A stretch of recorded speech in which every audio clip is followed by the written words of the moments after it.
असुरों का संहार करने के लिए अवतार लेकर आए हैं। हमारी रक्षा और कोई नहीं कर सकता है, हमारी रक्षा, इस यज्ञ की रक्षा अब केवल भगवान कर सकते हैं। शीघ्रता से वहां से आए और पहुंच गए महाराज दशरथ जी के यहाँ। और जब दशरथ जी महाराज ने सुना कि विश्वामित्र जी आए हैं, मन में विचार किया, ये चंद्र जो नाम है ये हमारे यहाँ के लिए, हमारे वंश के लिए, कुल के लिए ये नाम अच्छा नहीं है। एक पहले चंद्र हुए और तब ये आए थे, और एक अब हमारे राम के नाम में चंद्र जुड़ा है, ये फिर से आ गए हैं। और पता नहीं इस बार क्या करेंगे, पिछली बार तो बड़ा उत्पात किया था। अच्छा बताओ, सूर्यवंश में एक और चंद्र हुए राम जी के पहले, क्या नाम था उनका? जब विश्वामित्र जी परीक्षा लेने आए थे, नाम पता है? हरिश्चंद्र। सत्य की परीक्षा लेने आए। हरिश्चंद्र जी जैसी परीक्षा तो शायद ही किसी की परीक्षा हुई। इसलिए महाराज दशरथ जी को बड़ी चिंता हुई, ये चंद्र नाम हमारे वंश के लिए बुरा है, अब हम करें तो करें क्या। अब तो जैसे ही सुना है कि आगमन हुआ, विश्वामित्र जी आए हैं, अब विलंब नहीं करना चाहिए, कहीं ऐसा ना हो हम मिलने ना गए तो क्रोध में आकर के कोई श्राप दे दे। क्रोधी तो वैसे भी इतने हैं। इसीलिए जैसे ही सुना कि विश्वामित्र का आगमन हुआ है तो सब विप्र समाज को लेकर के साथ में गए। मुनि आगमन सुना जब राजा मिलन गए लय विप्र समाजा। विप्र समाज को लेकर के, ब्राह्मण देवताओं को लेकर के पहुंचे, और जैसे पहुंचे प्रणाम किया, प्रणाम करके बिठाया, स्वागत किया, चारों लालाओं को बुलाया, चारों लालाओं को बुला करके सामने ही चरणों में डाल दिया ऋषिवर के। प्रणाम करो गुरुजी। कि पुनि चरणनी मेले सुत चारी, राम देखी मुनि देह विसारी। चारों लाला सामने हैं, सबका लालाओं का दर्शन किया, लेकिन विश्वामित्र जी ने जैसे राम की छवि को देखा वैसे अपने देह की सुध बुध भूल गए। देखते रहे, राम को देखते रहे, राम को देखते रहे। दशरथ जी को बड़ी चिंता हुई, सब लालाओं को पीछे किया और स्वयं आगे गए और बोले हैं कि केहि कारण आगमन तुम्हारा, कहूँ सुकर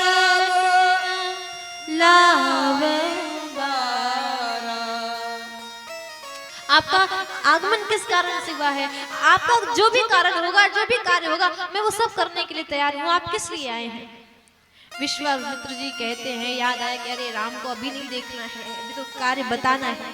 तो विश्वामित्र जी कहते हैं, असुर समूह सतावे मोही, मैं जाचन यौन प्रतोही, असुर समूह सतावे मोही। आज जैसे ही महाराज दशरथ जी ने पूछा आपके आने का कारण क्या? कारण बताइए, जो भी काम होगा मैं करने के लिए तैयार हूँ। विश्वामित्र जी ने कहा कि मैं वन में रहता हूँ, भजन करता हूँ, पूजन करता हूँ, तो वहां पर असुर, दैत्य, राक्षस ये सब मुझे बड़ा परेशान करते हैं। इसलिए मैं आज राजन तुम्हें जांचने आया हूँ, तुम्हारी परीक्षा लेने आया हूँ। महाराज दशरथ जी ने विचार किया, परीक्षा लेने आए हैं, जांचने आए हैं, जैसा आप कहेंगे वैसा। आपको असुर परेशान करते हैं, तंग करते हैं, मैं अभी जैसा हूँ अपने अस्त्र शस्त्र लेकर के अभी सब के सब राक्षसों को, असुरों को समाप्त कर डालूंगा, आपका कार्य पूर्ण कराऊंगा। विश्वामित्र जी कहते, बस राजा, तुम राजा हो, तुम्हें देखना चाहिए तुम्हारी प्रजा में कौन प्रसन्न है, किस पर क्या संकट है। आज तक तो तुम्हें मेरी याद नहीं आई, मेरे यज्ञ के, मेरे भजन के, मेरे पूजन की कुछ याद नहीं आई। आज जब स्वयं चल करके आया हूँ तब कहते हो कि आपका कार्य पूर्ण कराऊंगा। नहीं, आज मैं मारने वाले को लेने नहीं आया हूँ। फिर प्रभु किसे लेने आए हैं बताइए तो। तब यहाँ पर विश्वामित्र जी कहते हैं कि अनुज समेत देव रघुनाथ निशिचर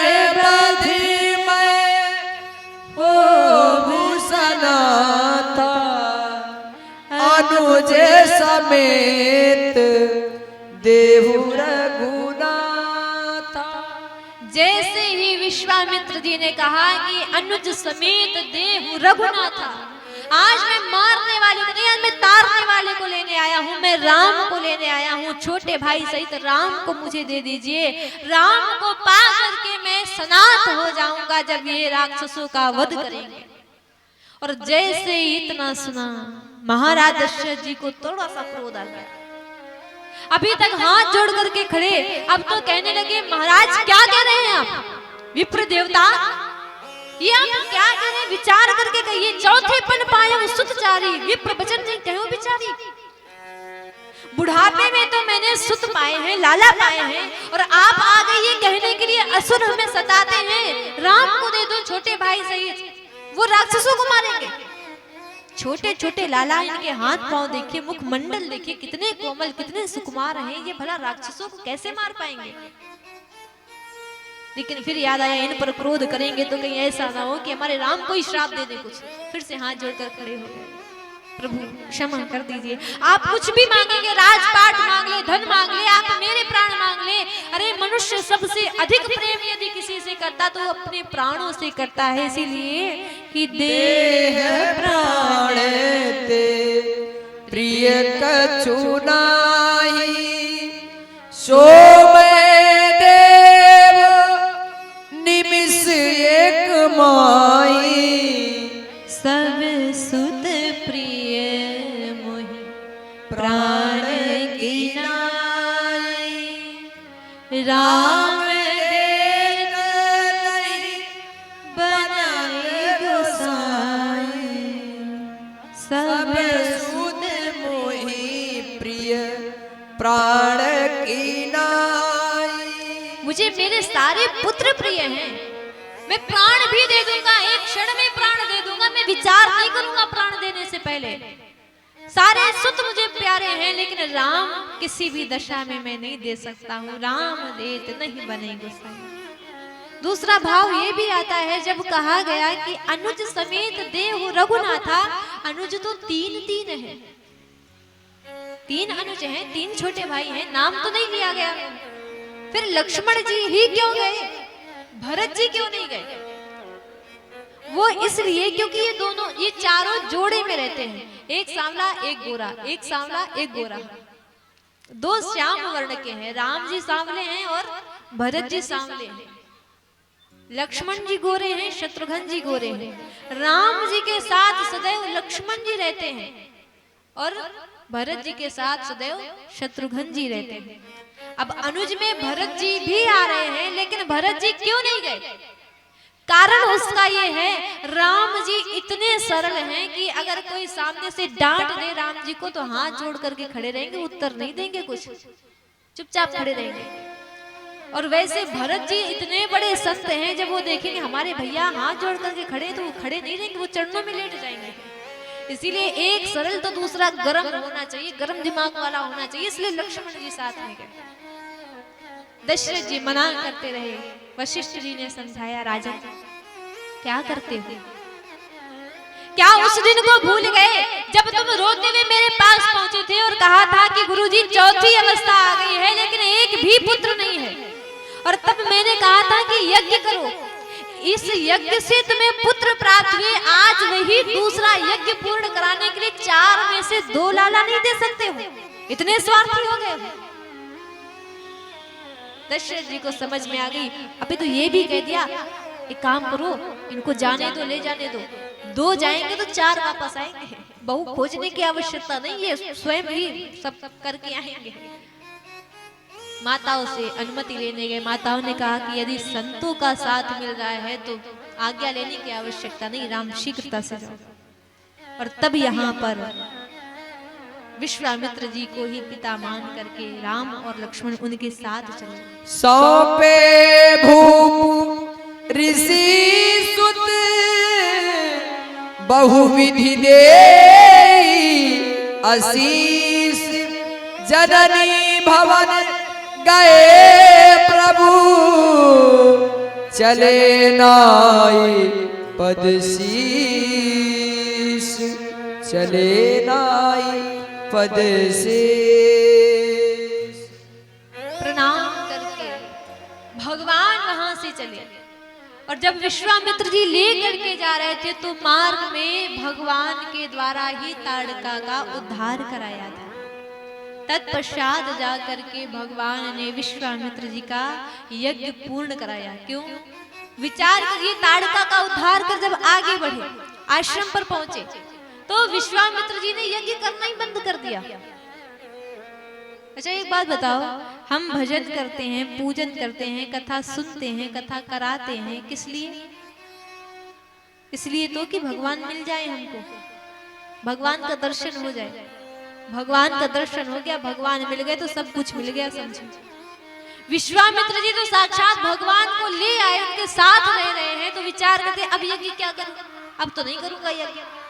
इसीलिए भगवान जब उठे तो उठ करके स्वयं भगवान जाकर कहते, गुरुजी ऐसे बात नहीं बनेगी, यज्ञ करिए।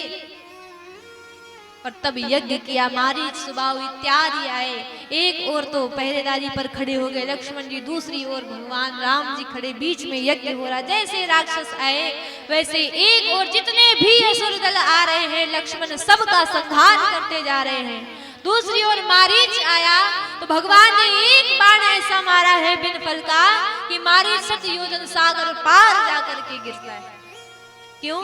भगवान ने प्राण इसलिए नहीं लिए क्योंकि इस मारीच से आगे भी काम लेना है जब जानकी जी के हरण की लीला हो। तत्पश्चात कुछ समय वहीं पर रुके, निमंत्रण पत्रिका आई। देखिए ये कथा तो विस्तार से है और मन में आता कि विस्तार से हम कथा कहते रहे, लेकिन वही है कि समय इतना हो जाता है तो विचार करते कि नहीं अब 4 बजे से आप लोग भी बैठ जाते हो। हमारा तो ऐसा, हम 5 घंटे 6 घंटे भी कथा करते रहेंगे। यहाँ से जाते जाते 9 साढ़े 9 बज जाता है। 4 बजे के आए आप लोग 9:30 बजे तक बैठे रहो तो बहुत बड़ी बात है आप सबके लिए। क्यों? जो एक क्षण भी एक जगह पर ना बैठे शांति से, वो यहाँ कथा सुनने के लिए 4-4 5-5 घंटे बैठा है, तो ये आप सबकी भक्ति है, प्रभु की कृपा है। नहीं तो पता चले कि बैठे तो हम रहते हैं लेकिन ये पैर इतने दुखने लग जाते हैं कि मन आता है इधर भी कर ले थोड़ा सा, इधर भी कर ले थोड़ा सा इधर करेंगे, पैर ऐसे बैठ जाएंगे, क्यों पैर में दर्द होने लगा। हमारी तो आदत पड़ गई है, आपकी तो आदत है नहीं उतनी। तो भगवान की कृपा है कि आप सब लोग बड़े आनंद से बैठे हो और इधर वाले तो बिल्कुल संभल कर बैठना, ऊंचाई पर बैठे, ऐसा पता ना चले कि थोड़ा सा एक इंसान खिसका तो सारे भक्त इधर ही पहुंच जाए।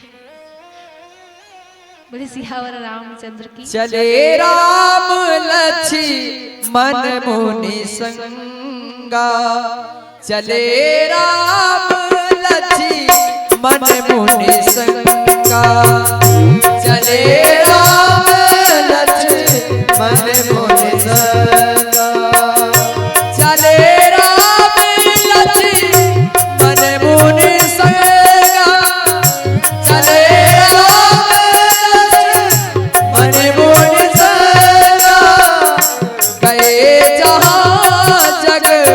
पावनी गंगा, गए जहाँ जग पावनी गंगा।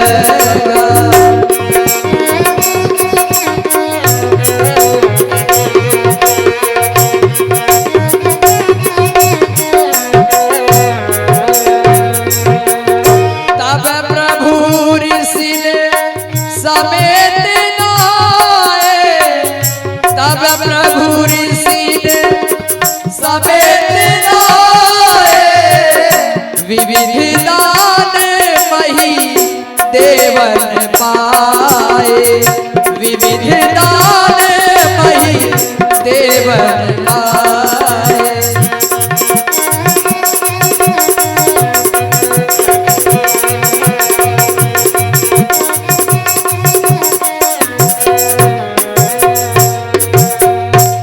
आश्रम एक दीख मग माही, जीव जंतु खग मृग ताना। बोले सियावर रामचंद्र। कहने का भाव धनुष यज्ञ की सुन करके गुरु जी के साथ में भगवान जाते हैं। धनुष यज्ञ सुने रघुकुल नाथा, हर्ष चले मुनि वर के साथ। हर्षित होकर के चले हैं। इसके दो भाव आते हैं, एक तो मुनिवर और कुछ संत कहते हैं कि मुनि अलग करो और वर अलग कर दो, यानी चाहे कितने हजार राजा महाराजा आ जाए, राजकुमार आ जाए, लेकिन वर तो हमारे साथ जा रहा है, इसीलिए हर्षित होकर के चले हैं। और तब मार्ग में एक आश्रम देखा था। आश्रम एक दीख मग माही, खग मग जीव जंतु तह नाहि। और ऐसा आश्रम, ऐसे वन में कि ना कोई जीव जंतु, ना कोई पशु पक्षी, कुछ भी नहीं है। और वहां पर दृष्टि पड़ी एक शिला पर, और उसके विषय में भगवान ने पूछा, गुरुजी आश्रम ऐसा है, वन ऐसा है, कुछ भी नहीं, सब निर्जन पड़ा हुआ है, ऐसी दशा में ये जो शिला है, ये शिला कौन है, इसका परिचय क्या है? और जब गुरुजी ने देखा तो गुरुजी ने कहा, राम एक बात बताओ, न जाने कितने लोग यहाँ से निकल जाते हैं, किसी ने भी ध्यान नहीं दिया, इस शिला के विषय में नहीं पूछा। तुम्हारी दृष्टि इस शिला पर कैसे पड़ी, तुमने कैसे देख लिया? राम जी बड़ा सुंदर उत्तर देते हैं, गुरुजी संसार में जिसे कोई नहीं देखता उसी को राम देखता है, जिसे कोई नहीं देखता। राम जी इसलिए नहीं पूजे जाते कि कौशल्या मैया के गर्भ से राम जी ने अवतार लिया, नहीं। राम जी इसलिए पूजे जाते हैं कि 14 वर्ष के लिए वनवास भेजने वाली कैकेयी मैया से भी राम जी कौशल्या माता के जैसा प्रेम करते हैं। राम जी इसलिए नहीं पूजे जाते हैं कि उनका विवाह जगतजननी जानकी जी के साथ हुआ। राम जी इसलिए पूजे जाते हैं कि जगत की, संसार की पति के द्वारा ठुकराई गई अहिल्या को भी देवी कह करके पुकारते हैं, उन पर कृपा करते हैं, इसलिए पूजे जाते हैं।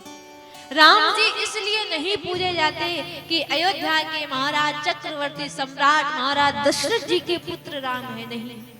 राम जी इसलिए पूजे जाते हैं कि एक मांस भक्षण करने वाले जटायु जी महाराज को भी पद दिया है, पिता का तिलांजलि दी, मुखाग्नि दी। ऐसे ना जाने कितने सारे उदाहरण हैं। राम किस लिए पूजे जाते हैं, राम जी ने कितनी मर्यादाएं स्थापित की हैं।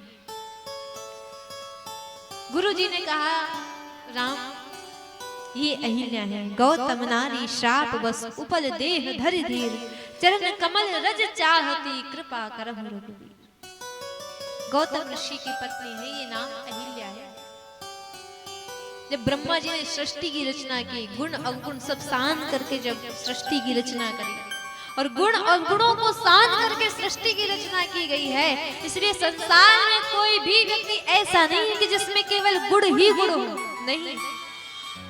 कोई कितना भी बड़ा संत महात्मा क्यों ना हो, एक ना एक अवगुण अवश्य होगा, और कोई कितना भी बड़ा पापी क्यों ना हो, उसमें एक ना एक सद्गुण अवश्य होगा। दोनों को मिलाकर के सृष्टि हुई है। तब रचना करी एक स्त्री की, एक नारी की, जिसमें कोई हल्य ना हो, कोई दोष ना हो, वही अहिल्या है। इतनी सुंदर थी, इतनी सुंदर थी कि सारे देवताओं की दृष्टि अहिल्या पर पड़ गई। विचार करने लगे, इनसे हमारा विवाह हो जाए। इंद्र भी ऐसी विचार धारणा लेकर के विचार करता रहा, अहिल्या से विवाह मेरा होना चाहिए। तब ब्रह्मा जी को चिंता हुई, तो ब्रह्मा जी ने क्या किया, गौतम ऋषि के अंदर कोई विकार नहीं था, इसलिए उन्हीं को दे दी अपनी कन्या धरोहर के रूप में। वर्षों तक अपना कार्य करते रहे ब्रह्मा जी। जब वापस जाकर देखा, वर्षों गौतम ऋषि के साथ एकांत में रहकर भी अहिल्या पवित्र थी। प्रसन्न होकर गौतम ऋषि के साथ ही विवाह कर दिया, और वही अहिल्या के साथ में छल किया इंद्र ने। अब विचार करिए, वो अहिल्या जिनके पति देव जब सुबह हो जाते स्नान करने के लिए, तो स्नान करके पूजन करके वापस आते हैं, वो अहिल्या जो अपने पति के साथ यानी गौतम ऋषि के साथ वर्षों नहीं तब उन्होंने स्पर्श नहीं किया, तो क्या आज जब स्नान करने गए तो बिना पूजन करे वापस लौट आते, केवल विषयों के लिए, विकारों के लिए? जान अहिल्या भी गई थी, लेकिन उन्होंने कोई दोष नहीं दिया इंद्र को। इसलिए जब गौतम ऋषि को पता चला तो क्रोध में आकर के उन्होंने श्राप दे दिया। इंद्र, एक भग के पीछे इतने मूर्ख, इतने बावरे बन करके घूम रहे हो, जाओ मैं श्राप देता हूँ, एक नहीं तुम्हारे शरीर में सैकड़ों भग हो जाएंगे। और तू अहिल्या सब कुछ जानते मूर्ख की भांति तूने कार्य किया है, तू जड़ होकर के यहीं पर विराजमान रहे। और जब बार बार निवेदन किया है, स्वामी क्षमा कर दीजिए, आज गुरुजी कहते ये वही अहिल्या है। गौतम ऋषि तो चले गए, लेकिन ये आज भी बैठी हैं, विचार करें कब राम तुम आओगे और कब अपने चरण रज से इनका स्पर्श कर इनका उद्धार करोगे। तब चरण रज से ही स्पर्श किया। मानस कहती है कि भगवान ने चरण स्पर्श कराया है, लेकिन यहाँ पर भागवत रहस्य में वर्णन आता है कि ऐसी हवा चली थी कि चरणों की रज यानी धूल उड़ करके गिरी शिला पर, और तब अहिल्या खड़ी होकर के प्रणाम करती। परिषद पद पावन शोक नसावन, प्रकट भई तप पुंज सही, देखत रघुनायक जन सुखदायक, सन्मुख हुए कर जोर रही अति प्रेम अधीरा, पुलक शरीरा मुख नहीं आवे बचन कही, अतिशय बड़ भागी चरणन लागी, जुगुल नयन जलधार बही। अहिल्या प्रकट होकर सामने भगवान को प्रणाम करती, नेत्रों से अश्रुधारा भगवान की छवि का दर्शन कर रही है, अवलोकन कर रही है। कहा भी है कि अगर आज अहिल्या श्राप से मुक्त हो गई है तो अहिल्या कहती सबके लिए तो ये श्राप होगा, लेकिन मेरे लिए वरदान बन गया। अगर मैं शिला की ना बनी होती, अगर मैं शिला ना बनी होती स्वामी के वचनों अनुसार, तो आज राघव मुझ पर कृपा करने के लिए ना आते, आज मैं इनका दर्शन न कर पाती। इसीलिए ये मेरे लिए श्राप नहीं है तो वरदान बन गया। प्रणाम कर अपने पति के पास उनके लोक में चली गई। वहां से आगे गए गंगा मैया में भगवान ने स्नान किया, महिमा गाई गई। तत्पश्चात वहां से आगे पड़े जनकपुर पहुंचे, ज्ञानियों की नगरी। और देखिए महाराज विदेहराज जनक जी जब उन्होंने सुना तो महाराज ने ये नहीं विचार किया कि गुरुजी खुद आएंगे, नहीं, थोड़ी दूर पर गुरुजी एक बगीचे में रुक गए, बाग में रुक गए। क्यों? निमंत्रण मेरे लिए है, राम और लक्ष्मण के लिए नहीं है, इसलिए थोड़ी दूर पर रुक गए। और जैसे ही पता चला तो विदेहराज जनक जी समाचार सुनते ही आए और ऐसे हाथ जोड़कर दूर से प्रणाम नहीं किया कि मुकुट रखे हैं तो दूर से प्रणाम कर दिया, ये गुरुजी हैं और हम महाराज, ऐसा कुछ नहीं। शीश झुका करके प्रणाम किया। विश्वामित्र महामुनि आए, विश्वामित्र महामुनि आए, विश्वामित्र महामुनि आए, समाचार मिथिलापति पाए, समाचार मिथिलापति पाए,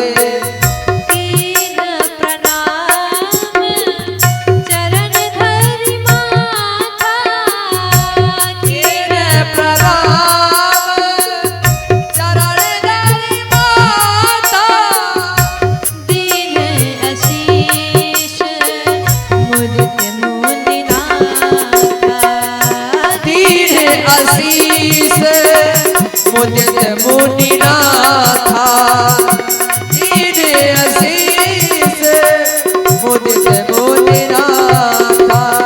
आज जैसे ही पहुंचे प्रणाम किया, कुशलता पूछी। उस समय दोनों भाई फुलवारी देखने के लिए गए हुए थे। विदेहराज जनक जी जितने भी अनुचर साथ में आए सबके साथ बैठे गुरुजी से वार्ता हो रही है। तब तक वार्ता होते होते जब देखा दोनों के दोनों भाई जो फुलवारी देखने गए वो आ पहुंचे। तेहि अवसर आए दो भाई, तेहि अवसर आए दो भाई, गए रहे देखन फुलवारी, गए रहे देखन फुलवारी, श्याम गौर मृदु बयस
के दोनों राजकुमार जो पुष्प वाटिका में गए, फुलवारी देखने गए, जैसे ही वो आए श्याम और गौर वर्ण के सब लोग जो बैठे हुए अपने अपने स्थान से उठ करके खड़े हो गए।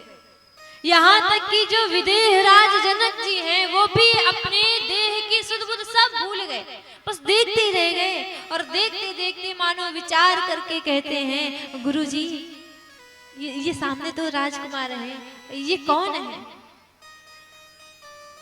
स्वरूप तो ऐसा लग रहा कि विप्र है, ब्राह्मण है, लेकिन धनुष बाण लिए हैं, शस्त्र लिए हैं, क्षत्रिय हैं, ये राजकुमार है, ये है कौन? मानो ऐसा लगता है कि आज भगवान ही साक्षात दो रूप लेकर चले आ, नर नारायण चले आ रहे हैं। इनको देख करके मन इनसे हटता ही नहीं है, ये है कौन, इनका परिचय क्या है? जब अनेक प्रकार से कौतूहलवश विदेह जनक जी प्रश्न कर रहे हैं, ये कौन है, इनका परिचय क्या है? लगता भगवान दो रूप लेकर के आ रहे हैं, बताइए ना गुरुजी, शीघ्रता से बताइए, ये कौन है, इनका परिचय क्या है? एक क्षण के लिए तो विश्वामित्र जी भी विचार करने लगे और जो वास्तविक परिचय भगवान का वो वास्तविक परिचय देने लगे और बोले कि ए प्रिय सबहि जहां लगी प्राणी। ये इनका परिचय यदि जानना चाहते हो ना, तो ये संसार में जहां तक चराचर जीव है, प्राणी है, ये सबको प्रिय है। और जैसे इतना सुना भगवान धीरे से मुस्कुरा गए, गुरुजी वास्तविक परिचय नहीं देना, नहीं तो रावण दूसरे वरदान मांग लेगा तब करके है। तो चौपाई आती है कि ए प्रिय सबहि जहां लगी प्राणी, मन मुस्काहि राम सुनि बानी। ए प्रिय सबहि जहां लगी प्राणी, मन मुस्काहि राम सुनि बानी।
मुस्कुरा देते हैं, गुरुजी रावण ने मांग रखा है कि हम केवल मनुष्यों से मरे, हम किसी से ना मरे। ब्रह्मा जी ने ये कह रखा है कि केवल मनुष्य से मरोगे। और अगर रावण को पता चल गया कि मैं मनुष्य बनकर आया हूं, मैं ब्रह्म हूं, अभी से वो तपस्या करना आरंभ कर देगा और ये भी मांग लेगा कि मैं मनुष्यों से भी ना मरूं, फिर मैं कहां जाऊंगा, क्या करूंगा। इसलिए प्रभु गुरु जी वास्तविक परिचय मत दीजिए। तब बताया कि विदेह राजन रघुकुल मणि दशरथ के जाए। ये अयोध्या के राजा चक्रवर्ती सम्राट महाराज दशरथ जी के पुत्र हैं। राम और लक्ष्मण इनका नाम है। मम हित लाग नरेश पठाए। मैं गया था जब असुर दल मुझे सताता था, उत्पात करते तब मैं गया था और तब इनको मांग करके लाया हूँ। मेरा ऐसा यज्ञ पूर्ण कराया है। सुबाहु हमारी ताड़का मारे, मारीच को तो ऐसा मारा 100 योजन सागर पार गिरा जा करके। ऐसा इनका प्रभाव है, ऐसा इनका बल, ऐसा पराक्रम है। जय जयकार सभी लोग करने, बड़ा उत्सव, बड़ी प्रशंसा होने लगी। एक सुंदर सदन है, सुंदर भवन है, जहाँ पर भगवान को विश्राम कराया गया। जो हर समय, केवल अगर ज्यादा गर्मी का समय है तो उसमें भी अधिक गर्मी नहीं लगती, अगर ठंड का समय है तो अधिक सर्दी नहीं लगेगी। हर काल में सुख की अनुभूति कराने वाला है वो सदन, वो भवन। उसमें भगवान विराजमान होते हैं। भगवान को वहां पर विश्राम दिया गया। एक बार सभी लोग भगवान का नाम लेकर के आज की कथा को यहाँ पर विश्राम देते हैं। कल की कथा के माध्यम से आप सभी लोग श्रवण पान करेंगे किस प्रकार दोनों राजकुमार